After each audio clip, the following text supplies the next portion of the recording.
আর দুদিন পরেই নাকি মুখ্যমন্ত্রীর পদ ছাড়তে চলেছেন মুখ্যমন্ত্রী। ঘনিষ্ঠ মহলে সেই ইঙ্গিত দিয়েছেন মুখ্যমন্ত্রী নিজেই। পরবর্তী নির্বাচনে জনতার রায়ে ভোটে জিতে তবেই তিনি ফের রাজ্যের মুখ্যমন্ত্রী হতে চান বলে জানাচ্ছেন। এদিকে মুখ্যমন্ত্রীর পদত্যাগের দাবিতে দীর্ঘদিন ধরেই সরব হয়েছে বিরোধীরা। এবার নিজে থেকে ইস্তফা দেওয়ার কথা তিনি বলছেন। কার্যত চাপের মুখে পড়েই এই সিদ্ধান্ত নিতে বাধ্য হয়েছেন তিনি। জল্পনা রাজনৈতিক মহলের, কিন্তু মুখ্যমন্ত্রী দায়িত্ব ছাড়লে এই পরিস্থিতিতে রাজ্যের পরবর্তী মুখ্যমন্ত্রী কি হবে তা নিয়েও জল্পনা ছড়িয়েছে রাজনৈতিক মহলে। মুখ্যমন্ত্রী জানিয়েছেন, মানুষ যদি মনে করে তিনি দুর্নীতিমুক্ত তবেই যেন তাকে ভোট দেন, আর এই ভোট পেয়ে তিনি ফের মুখ্যমন্ত্রীর পদে বসতে চান। দুদিনের মধ্যেই তিনি মুখ্যমন্ত্রীর পদ থেকে ইস্তফা দেবেন বলে জানিয়ে দিয়েছেন। আমরা বলছি দিল্লির মুখ্যমন্ত্রী অরবিন্দ কেজরিওয়ালের কথা। শুক্রবার 13 সেপ্টেম্বর সুপ্রিম কোর্টের নির্দেশে তিহার জেল থেকে মুক্তি পান অরবিন্দ কেজরিওয়াল। আবগারি মামলায় 6 মাস জেলে থাকার পর তিনি শীর্ষ আদালতের রায়ে মুক্তি পেয়েছেন। আর মুক্তি পাওয়ার পর রবিবার 15 সেপ্টেম্বর তিনি ভরা সভায় ঘোষণা করলেন দিল্লির মুখ্যমন্ত্রীর পদ থেকে ইস্তফা দেবেন। এদিন আম আদমি পার্টির সদর দপ্তরে গিয়েছিলেন তিনি। দলীয় নেতাকর্মীদের সঙ্গে দেখা করার পর তাদের উদ্দেশ্যে ভাষণ দেন কেজরিওয়াল। সেই সময় হঠাৎ কেজরিওয়াল বলেন, আমি দুদিন পরে মুখ্যমন্ত্রীর পদ থেকে ইস্তফা দেব। এই বড় ঘোষণা করেই তিনি বলেন, আজ থেকে দুদিন পর পদত্যাগ করতে চলেছি, আমি মুখ্যমন্ত্রীর চেয়ারে বসবো না। কেজরিওয়াল সৎ বলে জনগণ রায় না দেওয়া পর্যন্ত আমি ওই চেয়ারে বসবো না। তিনি আরো বলছেন, কিছু লোক বলছে যে সুপ্রিম কোর্ট কিছু শর্ত আরোপ করেছে। গত 10 বছরে তারা নানা শর্ত আরোপ করায় কোনো কমতি রাখেনি। কেন্দ্রীয় সরকার আইন করে আমার কাজ বন্ধ করার চেষ্টা করেছে, সেই উপস্থিতিরও সাক্ষী থেকেছি। আপনি যদি মনে করেন কেজরিওয়াল সৎ, তাহলে সেটার পক্ষে ভোট দিন। ফেব্রুয়ারিতে নির্বাচন, আমার দাবি অবিলম্বে নির্বাচন হোক। নভেম্বরে মহারাষ্ট্রের পাশাপাশি এখানেও নির্বাচন হতে হবে। আগামী 1 থেকে 2 দিনের মধ্যে নতুন মুখ্যমন্ত্রী নির্বাচন করা উচিত। কি বলছেন অরবিন্দ কেজরিওয়াল, শোনাব আপনাদের। तक ये मैं कोर्ट से बरी होके ना आ जाऊं तब तक मैं सीएम की कुर्सी पे नहीं बैठूंगा। उन्होंने कहा जी ये 10 साल चलेगा केस, कोई कह रहा है 15 साल चलेगा केस, कोई कह रहा है 20 साल चलेगा केस। तो केस ये अभी लंबा चलेगा। आज कोर्ट जितना कर सकता था, कोर्ट ने हमारे पक्ष में निर्णय लिया है, हमें बेल दे दी उन्होंने, ऐसे कानून में जिसमें बेल मिलनी नामुमकिन होती है। 2 दिन के बाद, आज से 2 दिन के बाद मैं सीएम की कुर्सी से इस्तीफा देने जा रहा हूं, और मैं तब तक सीएम की कुर्सी पे नहीं बैठूंगा जब तक जनता अपना फैसला ना सुना दे। अगर आप मेरे को वोट देके जिताओगे और अगर आप कहोगे कि केजरीवाल ईमानदार है, तो चुनाव के बाद, उसके बाद जाके मैं सीएम की कुर्सी पे बैठूंगा, तब तक मैं सीएम की कुर्सी पे नहीं बैठूंगा। অরবিন্দ কেজরিওয়াল বলেন, সত্যেন্দ্র জৈন, আমানতুল্লাহ খানও শীঘ্রই বেরিয়ে আসবেন। দিল্লির মানুষ আমাদের জন্য প্রার্থনা করেছেন, আমি তাদের ধন্যবাদ জানাই। আমি জেলে অনেক বই পড়েছি, রামায়ণ, গীতা। আমি ভগৎ সিং এর ডায়েরি নিয়ে এসেছি।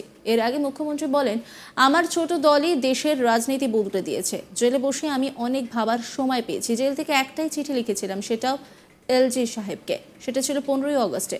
স্বাধীনতা দিবসে মুখ্যমন্ত্রী পতাকা উত্তোলন করেন। আমি বলেছিলাম যে অতসীজিকে পতাকা উত্তোলনের অনুমতি দেওয়া হোক। সেই চিঠি আমাকে ফেরত দেওয়া হয়েছিল। আমাকে সতর্ক করে বলা হয়েছিল যাতে আমি যদি দ্বিতীয়বার আর চিঠি না লিখি। দিল্লির মুখ্যমন্ত্রী পদ থেকে ইস্তফা দেবেন বলে জানিয়েছেন অরবিন্দ কেজরিওয়াল। এদিকে সেই ঘোষণার পরেই দিল্লির পরবর্তী মুখ্যমন্ত্রী কে হবেন তা নিয়ে জোর আলোচনা চলছে। দিল্লির পরবর্তী মুখ্যমন্ত্রী হিসেবে উঠে আসছে অতীশীর নাম, যদিও তিনি এই বিষয়ে সরাসরি ও স্পষ্টভাবে কিছু বলেননি। তিনি বলেন, যারা আমাদের সমালোচক, যারা অন্য দলের, তারা আমাদের দলকে ভাঙা হিসেবে তুলে ধরতে চায়। কোনো দল দেশের প্রতি আস্থা দেখিয়ে থাকলে সেটা হলো আম আদমি পার্টি। দিল্লির পরবর্তী মুখ্যমন্ত্রী হিসেবে তার নাম কি আলোচনা হচ্ছে এ বিষয়ে অতীশী বলেন, আপনি এমন এক দলের নেতার সঙ্গে কথা বলছেন যিনি সততার নতুন দৃষ্টান্ত স্থাপন করেছেন। জনগণের মাঝে গিয়ে বলার সাহস কোনো নেতার আছে, আমি যদি সৎ হই তাহলে আমাকে ভোট দিন। আম আদমি পার্টির সরকার দিল্লির মানুষের জন্য কাজ করে যাবে। দিল্লির মুখ্যমন্ত্রী কে হবেন তা গুরুত্বপূর্ণ নয়। এটা গুরুত্বপূর্ণ যে অরবিন্দ কেজরিওয়াল পদত্যাগ করলেও সাধারণ মানুষের সরকার 1 সপ্তাহ বা 1 মাস স্থায়ী হবে, তবে এটি দিল্লির জনগণের জন্য কাজ করতে থাকবে। পরবর্তী মুখ্যমন্ত্রী কে হবেন তা বিধানসভা দলের বৈঠকেই ঠিক হবে, কিন্তু দিল্লির মানুষ শুধু আপ সরকারকেই চায়, কারণ তাদের ছেলে ও আমাদের নেতা এটা প্রমাণ করেছেন। দল ভাঙার চেষ্টা করা হয়েছে। অতীশী বলেন, আমাদের দল ভাঙার অনেক চেষ্টা করা হয়েছে, আমাদের নেতাদের মধ্যে আস্থা ভাঙার চেষ্টা করা হয়েছে, তবুও আম আদমি পার্টি শক্তিশালী হয়ে উঠল এবং দিল্লির মানুষ এই ঐক্য ও সততার উপর আস্থা রাখবে। অরবিন্দ কেজরিওয়াল দিল্লির জনপ্রিয় মুখ্যমন্ত্রী। দিল্লির মানুষ দেখেছেন তাদের জীবন কেমন বদলে গিয়েছে। তারা দেখেছেন পরিবার কারো চিকিৎসার জন্য গয়না বন্ধক রাখতে হয় না। দিল্লির মানুষ অরবিন্দ কেজরিওয়ালের উপর আস্থা রেখেছেন। অতীশী তিনি কি বলেছেন শোনাবো আপনাদের।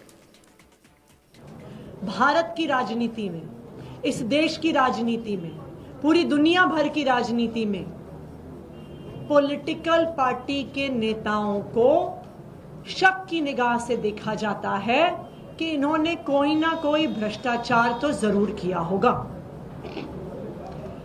भारत के इतिहास में कोई एक नेता ऐसा नहीं रहा होगा, देश के इतिहास में कोई ऐसा नेता नहीं रहा होगा, दुनिया के इतिहास में कोई ऐसा नेता नहीं रहा होगा जिसने इतनी हिम्मत दिखाई हो और जनता के बीच में जाके कहा हो कि अगर आपको लगता है मैं ईमानदार हूं तो मुझे वोट देना, अगर आपको लगता है मैं ईमानदार नहीं हूं तो मुझे वोट मत देना। अरविंद केजरीवाल जी की इस घोषणा को समझने के लिए अरविंद केजरीवाल द पर्सन, अरविंद केजरीवाल जो व्यक्ति हैं उनको समझना पड़ेगा। অরবিন্দ কেজরিওয়াল নিজে বলছেন যে তিনি পদত্যাগ করছেন, মুখ্যমন্ত্রীর পদ থেকে পদত্যাগ করছেন। সামনে নির্বাচন রয়েছে, যতক্ষণ না জনতা তাকে চাইবে ততক্ষণ পর্যন্ত তিনি এইভাবেই থাকবেন। দুদিন পরে তিনি পদত্যাগ করতে চলেছেন বলে একেবারে ঘোষণা করে দিয়েছেন। তিনি কি বলেছেন শোনাবো আপনাদের।